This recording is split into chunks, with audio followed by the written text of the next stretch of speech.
오늘도 하나님 말씀은 구약성경 룻기 1장 말씀 되겠습니다. 오늘은 1절에서 마지막 절까지를 우리 교독을 하겠습니다. 사사들이 치리하던 때에 그 땅에 흉년이 드니라. 유다 베들레헴의 한 사람이 그의 아내와 두 아들을 데리고 모압 지방에 가서 거류하였는데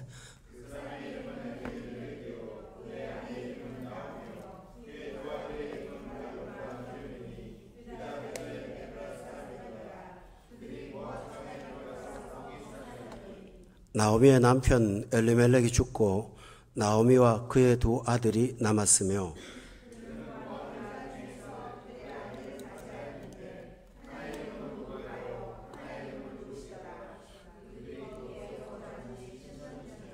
말론과 기론 두 사람이 다 죽고 그 여인은 두 아들과 남편의 뒤에 남았더라.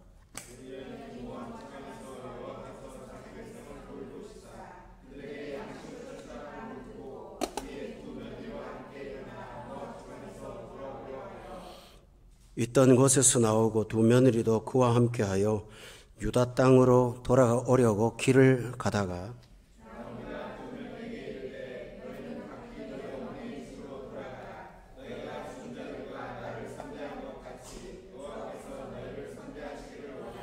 여호와께서 너희에게 허락하사 각기 남편의 집에서 위로를 받게 하시기를 원하노라 하고 그들에게 입맞춤에 그들이 소리를 높여 울며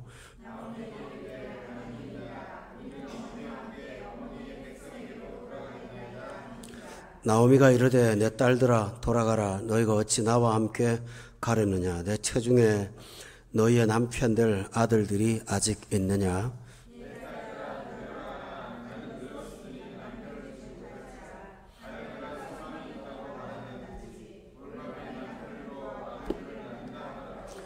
너희가 어찌 그들이 자라기를 기다리겠으며 어찌 남편 없이 지내겠다고 결심하겠느냐. 내 딸들아 그렇지 아니하니라. 여호와의 손이 나를 치셨으므로 나는 너희로 말미암아 더욱 마음이 아프도다 하며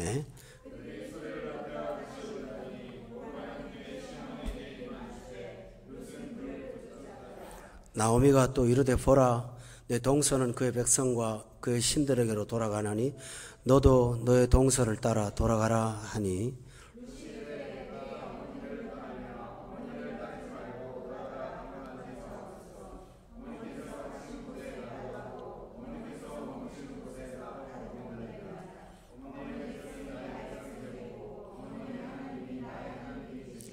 어머니께서 죽으시는 곳에서 나도 죽어 거기 묻힐 것이라. 만일 내가 죽는 일 외에 어머니를 떠나면 여호와께서 내게 벌을 내리시고 떠내리시기를 원하나이다 하는지라.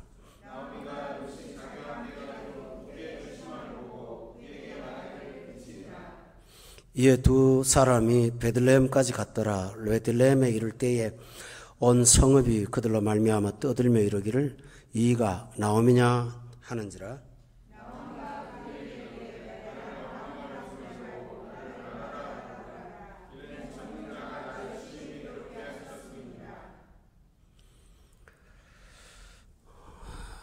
(21절) (22절) 다 같이 읽을까요? 시작.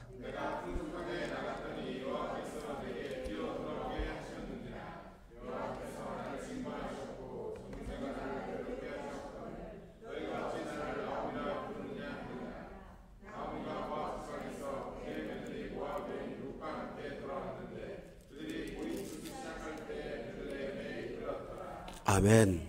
룻기의 시작은 나오미가 시작을 하죠. 그런데 룻기의 제목은 나오미가 아니고 룻기입니다. 나오미는 먼저 믿은 신앙인인데 룻이 갖고 있는 영예를 빼앗긴 사람입니다. 사실 예수님의 족보에 마태복음에 족보가 나올 때 나오미의 이름은 생략되어 있고 룻의 이름이 나와 있습니다. 이 사실은 우리한테 무엇을 말하냐면 신자들 가운데도 유형이 있다는 사실을 보여줍니다.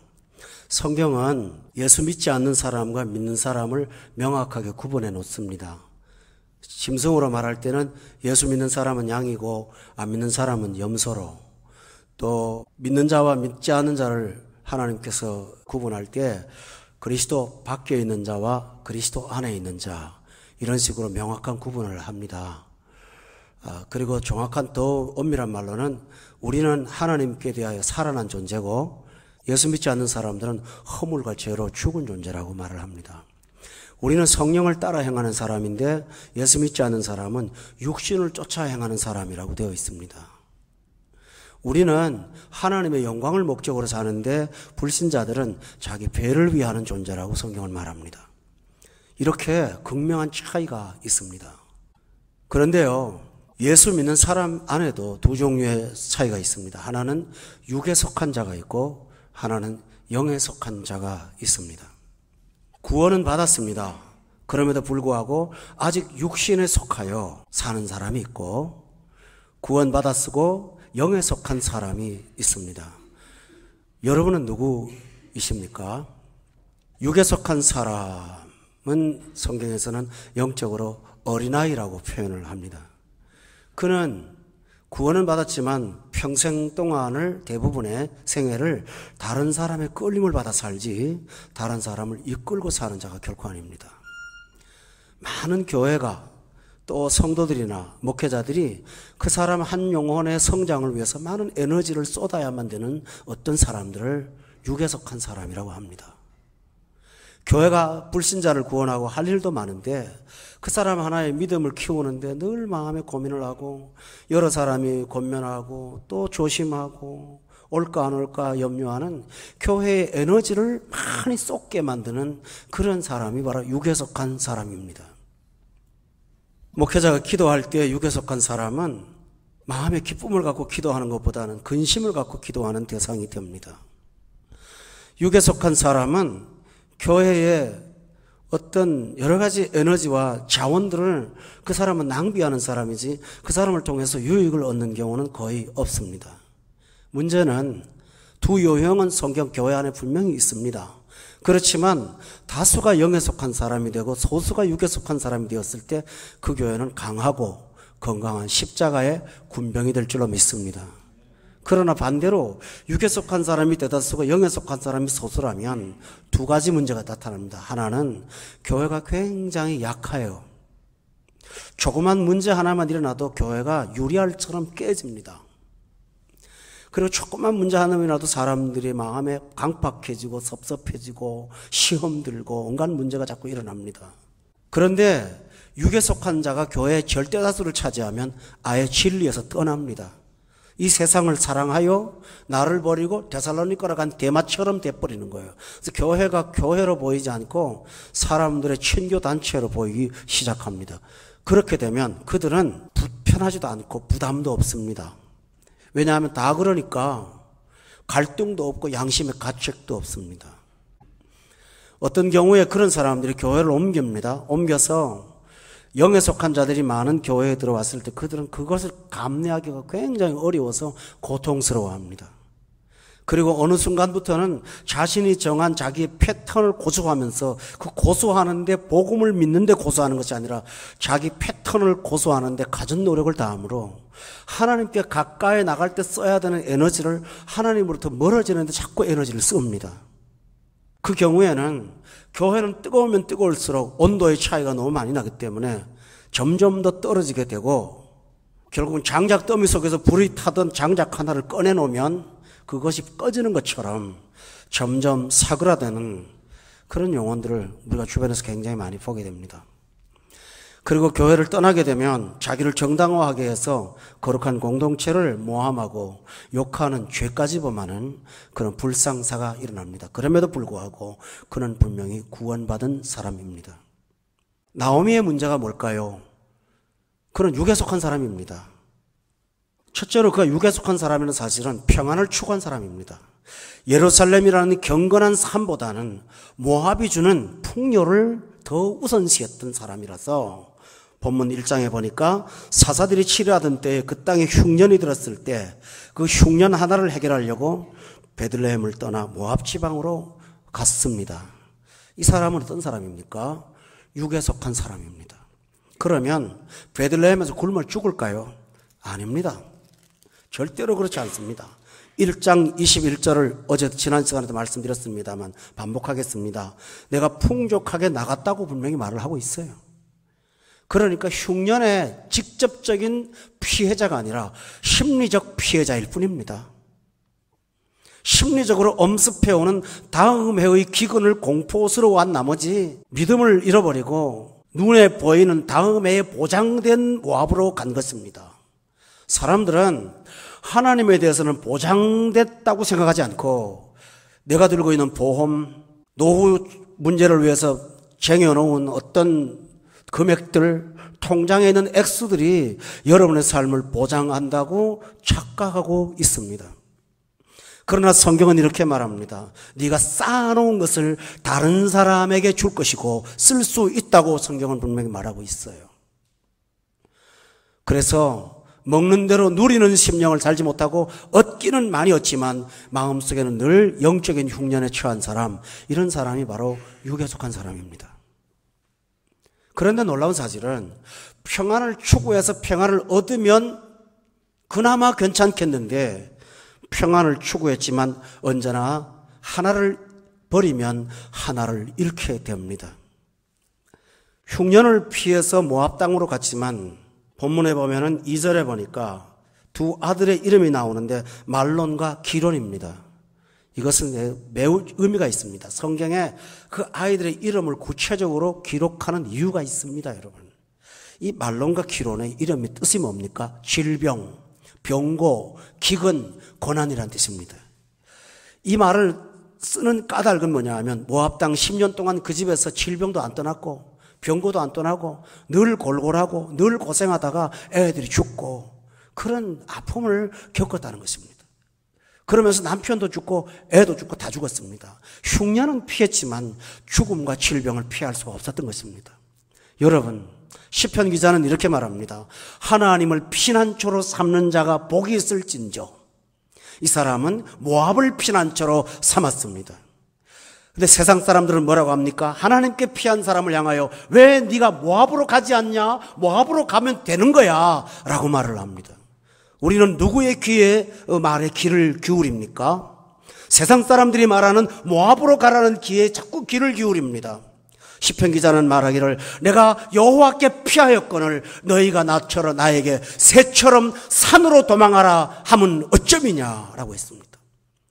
나는 여호와께 피한 피난처가 있는데 너 그렇게 살면 망해. 새처럼 산으로 도망하라. 왜 그렇게 말하느냐고 시편 기자가 말하지 않습니까? 오늘 이 밤에도 가슴 아픈 육에 속한 신자들이 집안에 다수 있습니다. 그들은 테레비 앞에 피했고 그들은 안락 속에 피해 있지만 그 영혼은 피하지 못한 것입니다, 여러분. 피난처 대신 여호와의 날개 그늘 아래 오신 이 밤이 여러분이 해결하지 못한 미진의 삶들을 주가 맡아주신다는 사실을 믿으시기를 바랍니다. 저는 권면합니다. 무엇이 평안입니까? 내가 너희에게 평안을 주노라. 주만이 나의 평안이십니다. 평안을 찾는 육신적인 추구의 방법은 다른 것들의 고통이 올 수 있다는 사실을 결코 잊지 않기를 바랍니다. 처음에 여기 오면 저도 외국 생활을 오랫동안 경험하고 있지만 아이들 생일 파티에 사람들이 초대를 해요. 뻑적지근하잖아요. 여기 아랍 사람들을 아예 그냥 놀이 시스템을 통째로 빌려가지고 돈을 어마어마하게 때려 벗어 애들 반치를 하는데 거기 나비 넥타이 메고 우리의 머리 따가지고 쫙 가면 폼 나거든요. 사진 딱 찍어갖고 액자에다 넣으면요 외국 사는 폼이 나는 거요. 어떤 사람은 한국 가서도 평생 그 사진을 액자에 두고 있더만요. 좋아요. 나쁜 건 아니에요. 근데요 얻어먹었으니까 뭐 해야 됩니까? 여러분도 해야 돼요. 맥도날드 빌려야지. 그 구조에 끌려다니면서 맛은 느꼈습니다만 아이들의 영혼은 나중에 여러분이 진리를 가르치려 할 때 피할 겁니다. 그들은 맥도날드가 여러분이 만들어준 도피처가 아닙니까? 근데 교회 가면 목회자가 못되게 그러거든요. 그러니까 와 신앙생활 힘들어서 하겠나? 평안을 추구한 결과 여러분의 자녀들은 성인이 되었을 때 여러분에게 주를 찾는 사람이 아니고 세상의 쾌락을 찾는 자가 되어서 여러분의 속을 고통스럽게 할 수가 있다는 사실을 경고로 받기를 바랍니다. 주의 자녀는 모세처럼 하나님의 품 안에 눈물로 키우는 것입니다. 평안을 추구하는 사람은 다른 사람한테도 평안을 권합니다. 나오미에게는 정말 나오미가 복이 많아서 좋은 며느리 둘이 있었습니다. 남편들이 죽었음에도 불구하고 시어머니 모시겠다고 떠나지 않는 며느리들이 세상에 있을까요? 그런데 나오미는 이 좋은 며느리들을 얻었습니다. 오르바와 룻입니다. 얼마나 사랑했는지 11절과 12절에 보면 내 딸들아 라고 말합니다. 며느리가 아닌 거예요. 자식 다 죽고 나니까 혈육이라고 하는 건 아무것도 없고 며느리들이 딸이 된 거예요. 내 딸들아. 그까지는 좋아요. 그렇게 사랑한 것까지는 좋은데요. 그 사랑으로 인해서 딸들의 신앙을 염려하는 것보다는 그들의 재혼을 염려하기 시작했어요. 나 따라가면 평생 과부로 살면서 얻어먹거나 살 텐데 이 젊은 나이에 혼자 홀로 돼갖고 인생을 쓸쓸하게 살 수 없잖아. 그러니까 너희 고향 땅에 돌아가서 신랑 만나갖고 새로 결혼해서 잘 살아. 세상 말로 팔자 좀 고쳐봐. 이렇게 권면하는 나오미가 누굽니까? 교회 말로 하면 권사님이에요. 권사님이 며느리 놓고 재혼하는데 신앙의 집으로 가는 게 아니라 너희 동네로 돌아가라는 거예요. 근데 너희 동네로 돌아가라고 말만 하면 그것도 괜찮은데 얼마나 친절한지 나오미가 뭐라고 그러냐면요. 여기 한번 보세요. 15절에 보니까 15절에 제가 15절 자꾸 강조하는 이유가 있어요. 나오미가 또 말을 해요. 그냥 한 번 말하면 그만이지. 네 동서는 그의 백성과 그의 신들에게로 돌아갔다는 거예요. 그러니까 너도 너의 동서를 따라 돌아가라는 거예요. 자신이 평안을 추구했던 사람이기 때문에 자신이 평안 때문에 예루살렘을 버리고 모압 그모스 신을 섬기는 그 땅에 갔던 사람이기 때문에 사람을 사랑했는데 그 사랑 때문에 주시는 인정 어린 권면이 모압의 그모스 신에게로 돌아가라고 권면하는 것입니다. 그녀는 무엇을 말하는 겁니까? 육신의 평안이 신앙보다 더 중요하다고 말한 것입니다. 하나님을 믿는 믿음보다는 세상살이가 훨씬 더 평안할 것이라고 말한 것입니다. 여러분이 복음을 이야기할 때는 눈치를 보고 주저주저 하다가 세상 지나간 세월들의 얘기를 하면 너무 신나서 이야기할 때 불신자들은 여러분의 음성의 어투를 듣고 저 사람도 세상을 좋아하는구나. 예수 믿는 거는 굴레구나. 그렇게 인식하면서 전도할 때 누가 여러분의 소리를 듣고 따라오겠습니까? 목회자가 돈을 사랑하지 말라 예수만 믿어라 그래 놓고 돈 때문에 교회에 상처를 주면 하나님을 믿는 믿음이 우리의 모든 것이라고 말할 수 있는 자격이 있겠습니까? 누가 그 설교를 듣겠습니까? 아무리 잘 말하는 달변이고 기가 막힌 명설교라도 그 설교는 생명을 상실하지 않겠습니까? 따라서 우리의 일상적인 삶이 하나님 지향인가 세상 지향인가를 사람들은 분명히 보고 있습니다. 어떻게 내 신들에게 돌아가라고 말을 합니까? 그거보다 더 심각한 이야기를 나오미는 하고 있습니다. 하나님과의 관계의 신앙생활을 행복과 풍성과 기쁨으로 절대로 소개를 하지 않는 거예요. 여러분 여기 1장에 보세요. 여기 보면 하나님과의 관계되는 이야기를 며느리들한테 놓고 하는 말이 하나님을 뭐라고 소개하는지 압니까? 13절입니다. 며느리들한테 직접 한 얘기니까요. 너희가 어찌 그들이 자라기를 기다리겠으며 어찌 남편 없이 지내겠다고 결심하겠느냐. 내 딸들아 그렇지 아니하니라. 여호와의 손이 나를 치셨으므로 나는 너희로 말미암아 더 마음이 아프다. 며느리들한테 예수께서는 생명을 주고 더 풍성케 하는 분이라는 사실보다는 하나님은 나를 징계하신 하나님이라는 걸 강조하기 시작했습니다. 예수 믿을 마음 날까요? 신앙생활 할 마음 날까요? 좋다 그래도 믿을까 말까 하는데요.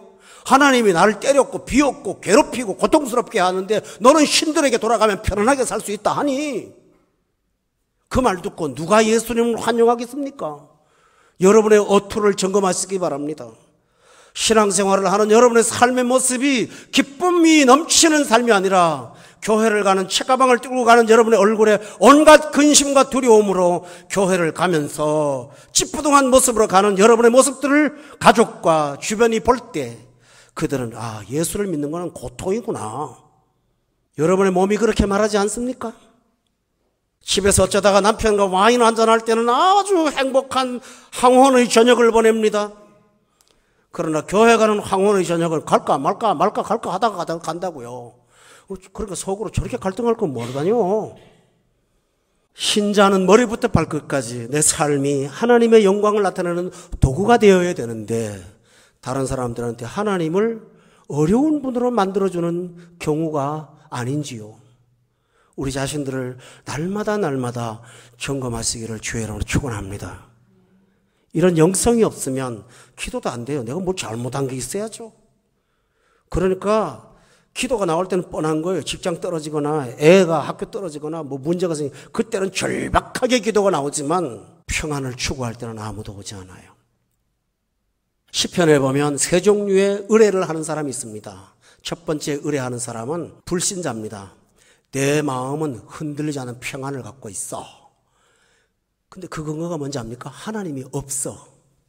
하나님이 있다고 하더라도 하나님이 이 세상을 통치하는 건 아니야.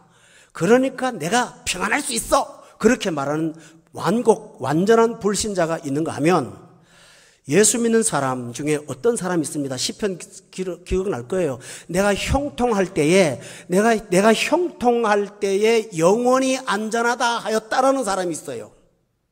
편안하고 아무런 문제가 없을 때 나는 내 형통함을 보고 안전하다라고 말하는 사람이 있습니다.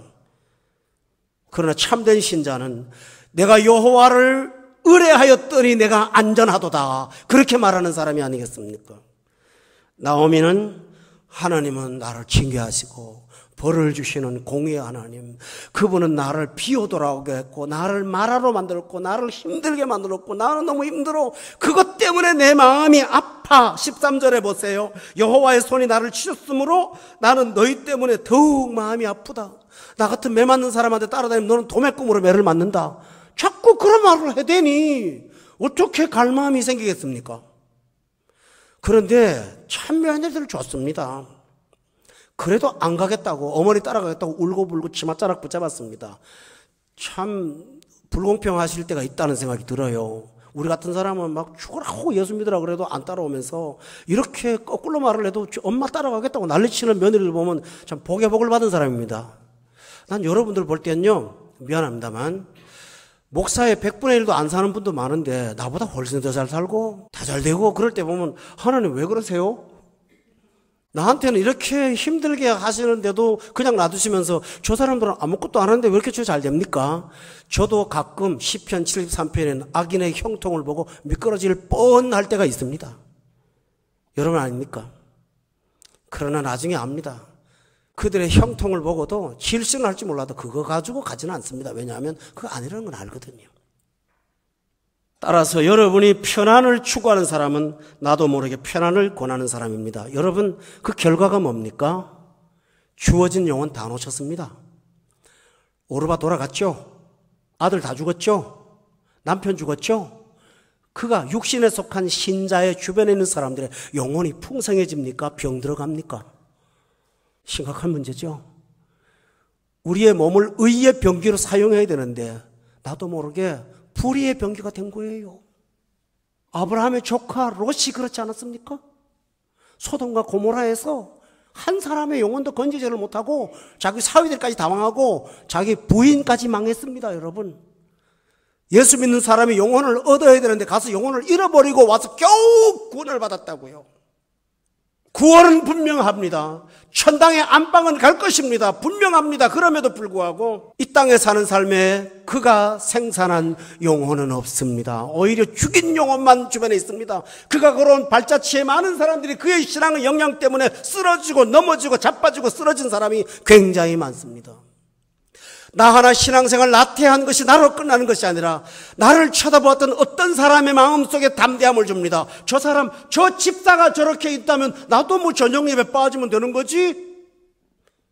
저 사람이 저렇게 말하고 저렇게 믿는 사람도 저렇게 말한다면 나 같은 사람은 어쩌겠어?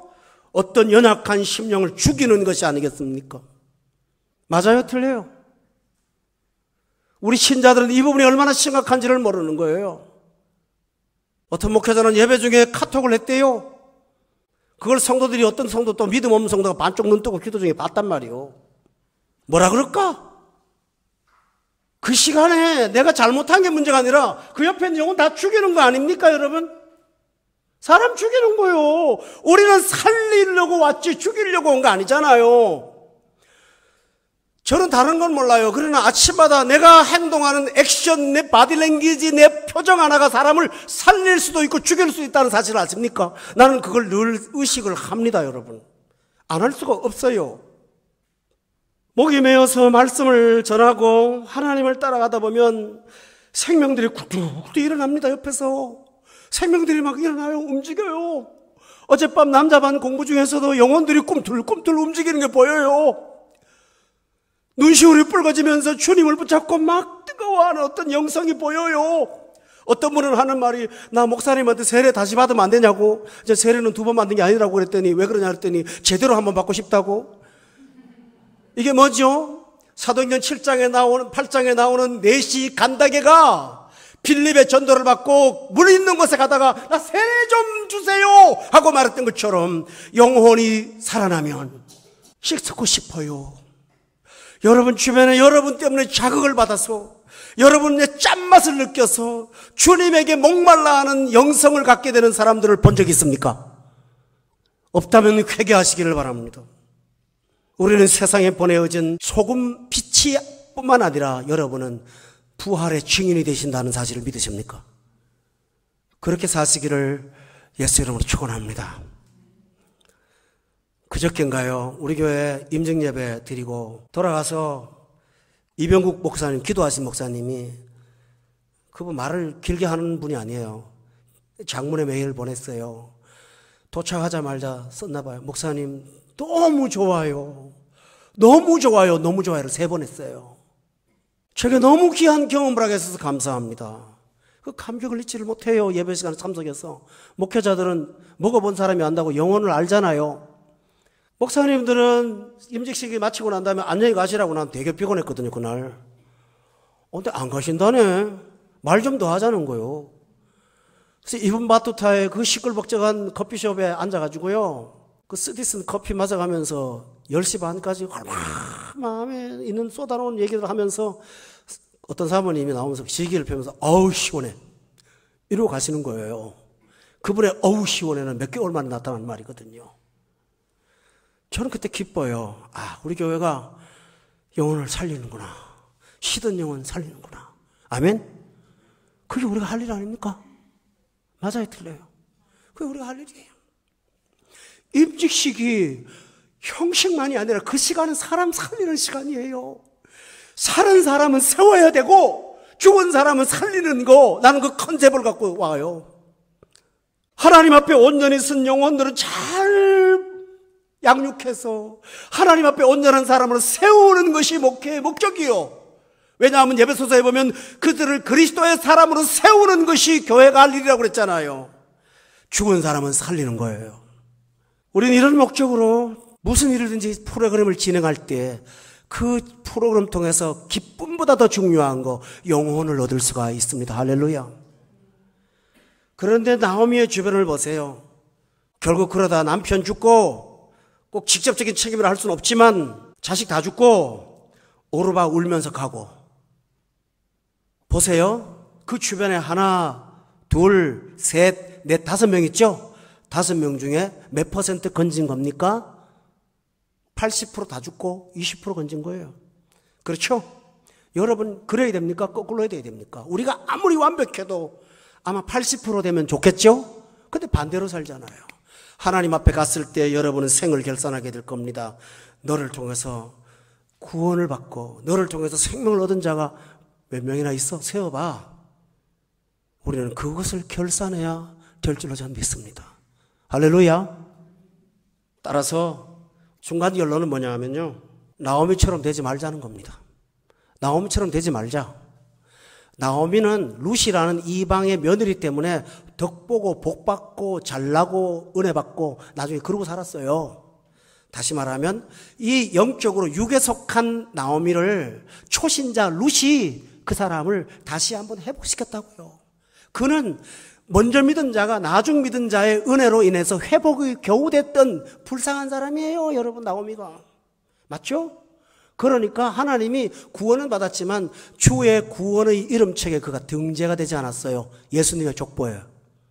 이 영광을 왜 빼앗깁니까, 여러분?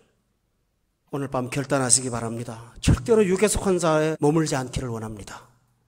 할렐루야. 육신에 속한 자에 머물러서 신앙생활을 갈등으로 하지 마세요, 여러분들이요. 헌금 하나 내는 문제 갖고 제가 돈 강요합니까? 평생을 그까지 껄떡지근하게 앉아가지고 써보지도 못하면서 왜 이렇게 갈등하며 삽니까, 여러분? 자유를 좀 누리세요. 그걸 들임으로 인해서 여러분의 자유가 제한되는 게 아니라 더 큰 자유가 있다는 사실을 왜 모르십니까, 여러분? 여러분이 주일날 빠지고 예배 시간에 빠지면 그 시간에 아주 사람이 살고 죽는 문제의 일을 합니까? 아니에요. 나도 모르게 죽이는 거예요. 누굴 죽입니까? 집에 있는 자식을 죽이는 거예요. 우리 엄마가 지금 예배 시간인데 안 가네?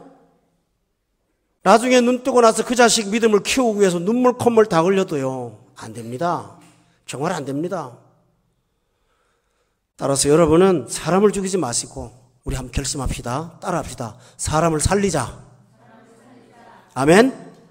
신앙생활의 희열이 뭔지 아세요? 교회 가서 은혜 받고 기쁨으로 돌아오는 거, 그거 귀한 거예요.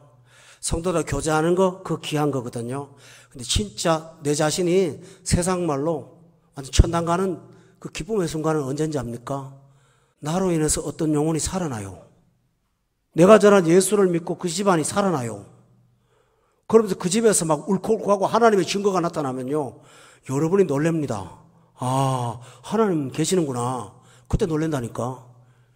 제가 목이 쉬어가지고 만날 이렇게 살고 있지만 어떤 사람들은 보면 성도가 한 몇만 명 되는 성도로 목회자로 알아. 목이 다 쉬었으니까. 근데요, 왜 그런지 아세요? 사람이 살아나니까 정신이 빠지는 거예요, 거기요. 정말 예수에 미치는 거예요. 근데요, 미쳐도 좋게 미치니까, 다시 세상 말로 하면 예수에 빠지고 나니까 세상 맛 하나도 없고 내가 다른 사람 하는 거 안 해도 전혀 불만족스럽지 않은 거 항상 꽉 채워져 있거든요. 여러분이 아시다시피 매일 아침마다 보내드리잖아요.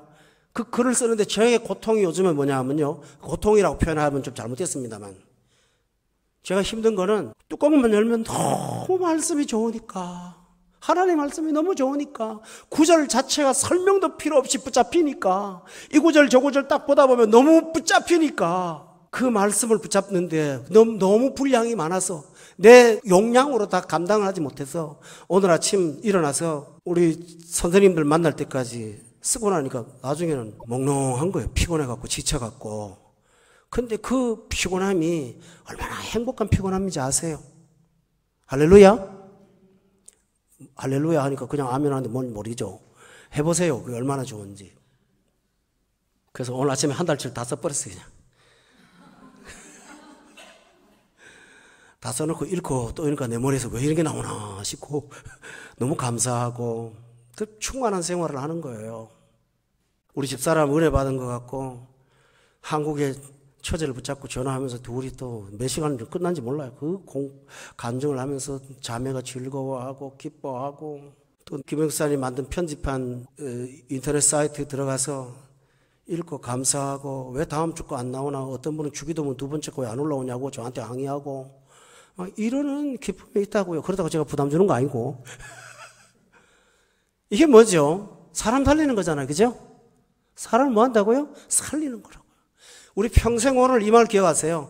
난 사람 살리겠다. 나는 살리는 사람 될 거야. 아담은 고린전서에 보면 산영이 되었죠. 저 혼자 살았어. 그러나 예수님은 살려주는 영으로 오셨어요. 첫사람 아담은 산영인데 마지막 아담은 살려주는 영으로 오셨다고요. 예수님은 살려주는 영이십니다. 여러분이 주를 닮았다면 살려주는 사람 꼭 되십시오. 아멘. 우리가 그런 사람으로 살 때 하나님께서 여러분의 남은 생애를 아주 가치 있게 써주실 줄로 저는 믿습니다. 한번 얘기를 좀 더 할게요. 저는 책을 좋아하니까 일반 책도 좀 읽고 그렇습니다. 소설도 읽고 문학책도 읽고 시집도 읽고 난해한 철학책도 읽고 많이 읽습니다. 또 왜냐하면 좋아서만 뿐만 아니라 제가 갖고 있는 지성의 균형을 잡아야 되거든요. 어쪽 한쪽에 빠지면 성도들을 몰아가요, 이상하게. 그래서 항상 밸런스를 잡으려고 지성, 영성, 감성의 어떤 그 RPM을 맞추려고 애를 씁니다. 그런데요, 성경을 빼놓고 세상 글에는 항상 얻을 게 없어요. 말은 너무너무 아름다운데 읽고 나면 슬퍼. 맞아요? 말은 너무너무 좋은데 읽고 나면 헷갈려. 말의 수사학적인 표현과 언어의 표현은 너무나 아름다운데 그 아름다움 속에 비극이 숨어 있어요. 그래서 읽기가 싫어요. 강단에서 그런 말은 인용도 하기 싫어요. 그래갖고. 그러나 성경은요, 한 구절만 붙잡아도 살아나요. 막 살아나요.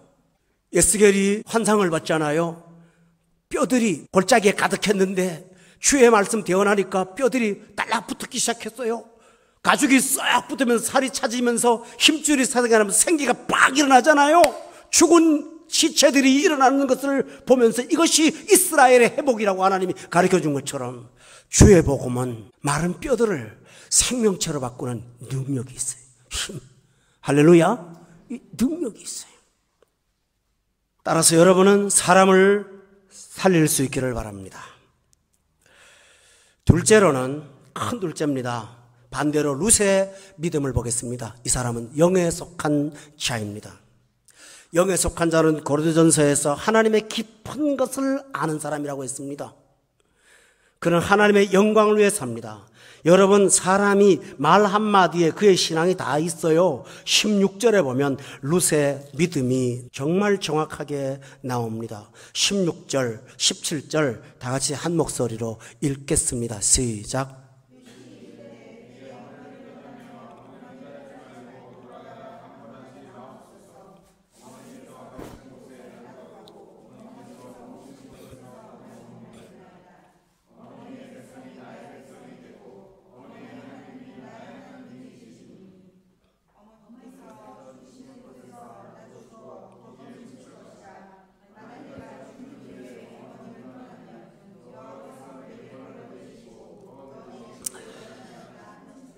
성도 여러분, 여기서 룻의 신앙은 네 가지로 정리할 수 있습니다.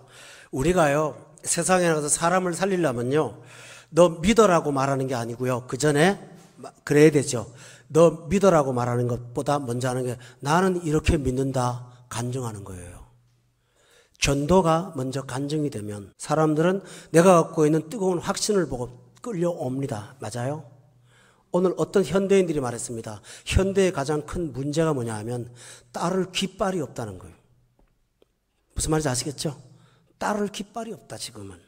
존경할 대상이 없고 모델할 만한 모델 될 사람이 없다. 그게 문제다. 현대 사회의 특징은 바로 그겁니다.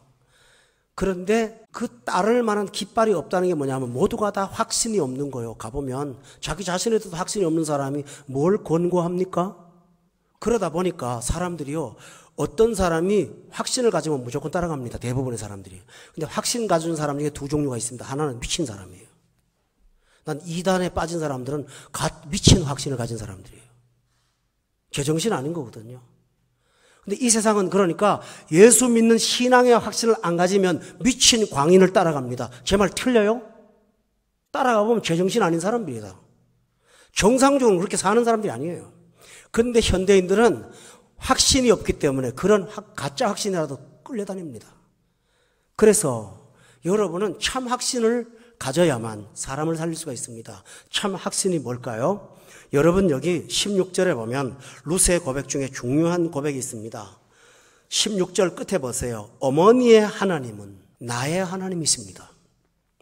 따라합시다. 당신의 하나님은 나의 하나님이십니다. 성도 여러분, 나오미가 하나님이 너무 좋은 분, 천지에 충만하신 분, 나의 목자가 되시고 사망의 음침한 골짜기를 끌고 다니는 두려워하지 않는 그 하나님이라고 말한 시편의 고백처럼 말했습니까? 하나님은 나 때리는 하나님이야. 날 징계했어. 그런데요, 그것도 믿음이라고. 당신의 하나님은 나의 하나님, 그러네요. 신비지요. 우리는 우리 자신이 어떤 신앙적인 표현을 잘해야만 사람이 올 걸로 생각을 하거든요. 우리의 설득에는 성령의 역사가 있기도 하고 없기도 합니다. 중요한 사실은 내가 바른 신앙을 고백하는 건데, 이 룻의 신앙이 뭐냐 하면 당신의 하나님이 아니라 그 하나님이 나의 하나님이 될 겁니다. 여러분 신앙생활이 뭐죠? 처음에는 기독교의 하나님이 시간이 지나면서 나의 하나님인 거예요. 초신자들을 공부하면 꼭 하는 말이요. 기독교는 어떤데, 불교는 어떻고, 이슬람은 어떻고, 힌두교는 어떻고. 난 그때마다요 기분 상해요. 가짜를, 짝퉁을 진짜 베개하고 갖다 붙여놓나? 비교 자체가 안 돼요. 여러분 이만기하고 나하고 붙이면 비교됩니까? 그런데 처음에는요 잘났어요. 관찰자가 되는 거예요.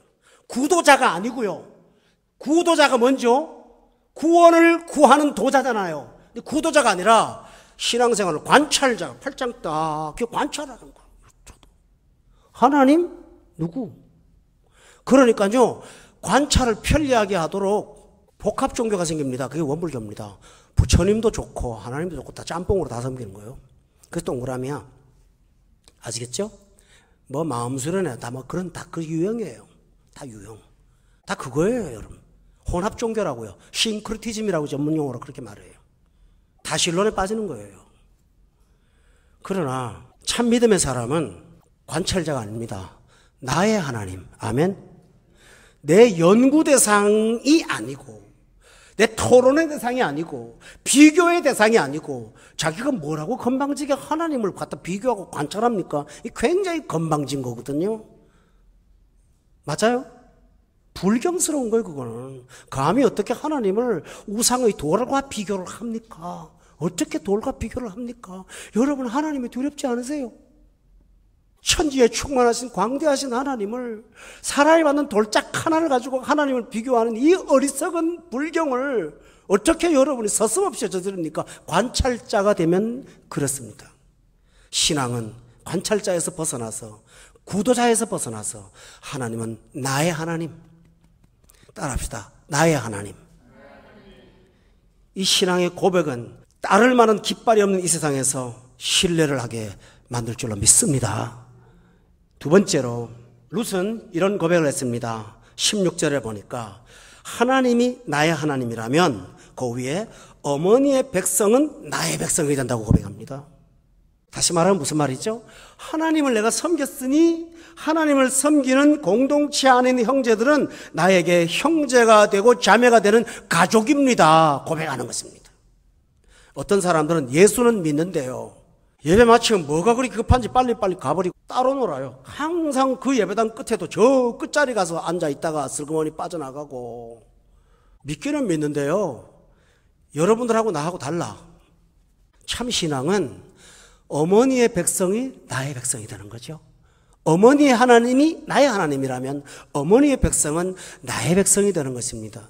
성도 여러분은 신앙생활하면서 교회라는 공동체가 가족됨을 인식하고 있습니까? 내게 주신 이 두바이의 나의 가족입니다. 아멘. 누가 아프면 내가 아프고 누가 즐거우면 내가 즐거운 것입니다. 여러분 경험하실걸요? 어떤 성도의 영적인 고통은 우리 집안에 잠을 못 이루는 아픔이 될 수가 있지 않습니까? 식탁에서 어느 날 우리 집 문제를 얘기하다가 성령 충만한 집은 김 집사님 왜 그러지? 그 집에 그렇다며 밥 먹다가 둘이 싸웁니다. 부부끼리. 당신이 한번 가봐. 왜 그냥 가만히 있어? 내가 누구지 얘기하나? 그거 가지도 않고 자꾸 그러면 어떡해?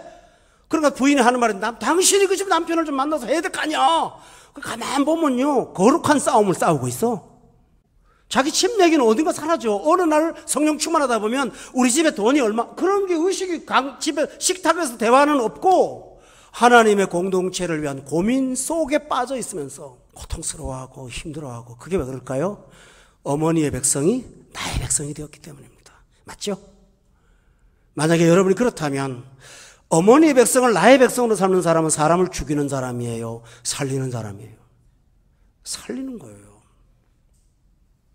세 번째로 룻의 고백 중에는 중요한 내용이 있습니다. 16절 앞에 보면 어머니께서 머무시는 곳에서 나도 머물겠고 어머니가 가시는 곳에 나도 가겠습니다 라고 고백을 합니다. 이것이 룻의 고백입니다. 이 말은 무슨 말일까요? 어머니가 과부로 가셔서 고난을 당하러 가시지만 나도 그 길을 따라가겠습니다. 바로 그거예요. 어머니가 굶으시면 나도 굶을 거고, 어머니가 남의 밭에 가서 이삭을 주는 형편없는 극빈자의 생활을 한다고 해도 저도 그 일을 같이 하겠습니다. 저희 친정에 돌아가면 남편도 죽고 얼마나 고생 많았니 하고 따뜻하게 보듬어줄 엄마 아버지 계시지만 나는 하나님을 선택하였으므로 이 고난을 같이 경험하기를 원합니다. 맞아요? 이건 너무 중요한 거예요. 이 고난을 공유한다는 이 사실 때문에 이 땅에서 세상이 보여주지 못하는 새로운 영적 공동체를 만들어갈 수가 있고, 상처받은 사람 위로받고, 결핍된 사람 체험받고, 고통받는 사람 치유받을 수 있는 현장이 될 수가 있습니다. 아멘? 여러분 그 마음 꼭 갖기를 주의 이름으로 축원합니다. 그래야 할 때 교회가 건강해지는 거죠. 요즘에 대형 교회들의 문제가 있습니다. 대형 교회가 다 나쁘다는 건 아니지만 그만큼 이루시는 목사님들은 탁월한 분들이세요. 영성이. 하나님께서 몇만 명을 보내주실 때는 믿을만 하니까 보내주시는 거니까 여러분이 무슨 욕을 들더라도 그 하나님께서 쓰시는 종들은 특별합니다. 근데 그 편승하는 사람들이 있어요. 편승하는 사람들. 그게 뭐죠? 작은 교회 가면 부담스럽잖아요. 그들은 하나님은 나의 하나님은 돼요. 그러나요, 나의 공동체, 내 백성은 아니에요. 가는 곳에 나도 가리다, 그건 없어요. 그러니까 큰 교회가 문제가 생길 수 있거든요. 그러면 작은 교회하고 상황이 달라요. 하루에 5,000명도 빠져나가고 1,000명도 빠져나가고 막 나갑니다, 여러분. 왜 그럴까요? 룻의 고백처럼 어머니 가시는 곳에 나도 가렵니다. 그거 없거든. 우리는 어떻습니까? 고난을 함께 지고 갈 수 있는 여러분들 때 이 말을 듣고 살아난 사람이 누굴까요? 나오미가 살죠. 그렇죠? 나오미가 살죠. 나오미가. 자신의 신앙의 고백이 오래된 믿음에 죽은 사람의 겉늙은 믿음을 살리는 거예요. 또 하나 네 번째로 보세요. 그녀는 17절에 보니까 어느 정도 결심하냐 하면 어머니께서 죽으시는 곳에서 나도 죽어 거기 묻힐 거예요. 그 말이 뭡니까? 저의 결심이 제 인생 다하는 날까지 변치 않는 소명이 될 것입니다. 다짐하는 것입니다. 일단 주께로 투신하면 나는 다시는 돌아가지 않겠습니다. 이 고백을 하는 것입니다.